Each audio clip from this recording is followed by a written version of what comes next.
case today on the issue of child support guidelines being legislated by Judge Mulligan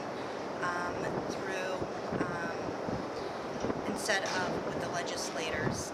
I think that it's important that I'm doing these videos to bring the information to you as to what people are saying out here, and getting a real feel of an understanding of what child support and judges being able to legislate from the bench actually is doing. It's creating triple the amount of child support that one person would pay for through an order, considering what the past guidelines were. There are federal guidelines put into place, and the laws are being shuffled around. There are closed meetings without any input from the people. With us not being able to speak on these issues, child support issues are on the rise as our economy is beginning to fall.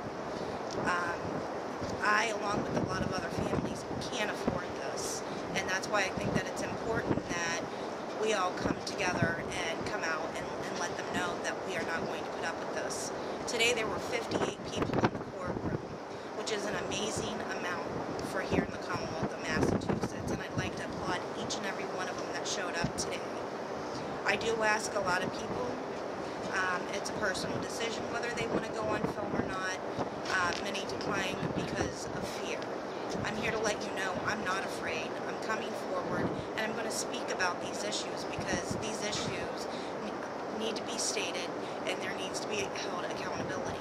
And until accountability is held, then Alicia is going to be unleashed. Okay, I don't think it's stopped. That's okay. You ready? Yeah. Hello, I'm Christopher Jensen. I'm one of the plaintiffs and fathers and families.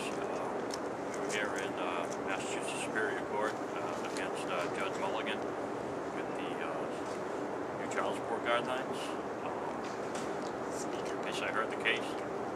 And A little bit. what's that? Talk up a little bit. Talk up. Oh, okay. We heard the arguments from both sides. We had a good crowd in the courtroom. I got a nice polite dressing down from the Attorney General, basically saying I have no rights. It'll be interesting to see what the judge decides.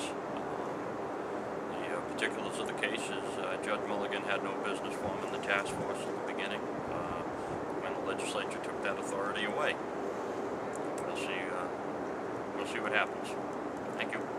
I came to the court case today for the fathers and families over guidelines set by the courts, which was with authority that they did not have from the legislation, setting social policy, which is the legislature's mandate from the population. That's why they're voted in, is to set policy. And they apparently abdicated that policy in '86, reclaimed it in '92, and the courts are ignoring it, and the legislation is not standing up and reclaiming their legislative duties. One could say they've been a little cowardly in that way, and the courts are a bit presumptuous. And so that's what I see today. Thank you. My name is Bill Samsow. I attended the hearing today in the matter of Fathers and Families et al. Versus Judge Mulligan, presiding judge of the Administrative Courts of the Commonwealth.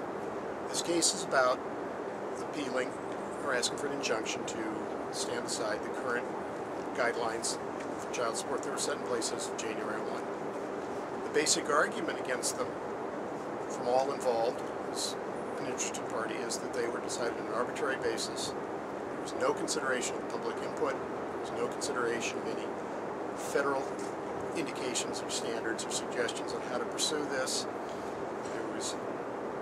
The hearings were closed door. They started somewhat open. The judge presiding retired. No one came in. She tried to close down the hearings. There was no public input. And they're acting without mandate for any reasonable read of the statutes in the history of legislative action on this. They admit, if you read the way the panel came up with their policies, many of the decisions were basically arbitrary, without any real basis, and they even decided to impose ways of putting tacit, and they acknowledged it, alimony in cases where alimony was never awarded. The Commonwealth, on the other hand, tries to say, well, geez, we were empowered, they took it away later, but other laws say, refer to this, but it's no longer theirs, but it still stays in place. And then they're saying these people have no basis to complain about what's going on, even if there may have been some standing issues. It's Alice in Wonderland. It's the Mad Hatter. You just listen to their arguments, and they're saying, well, you know, we didn't have this ability, we may not have this ability, but we were given it even though it was taken away, we can still do it anyway. It's arbitrary and capricious. It was just, they overstepped their bounds. I just hope the judge has the personal integrity and fortitude to call it as it is. An abrogation of people's rights, good sense, proper policy.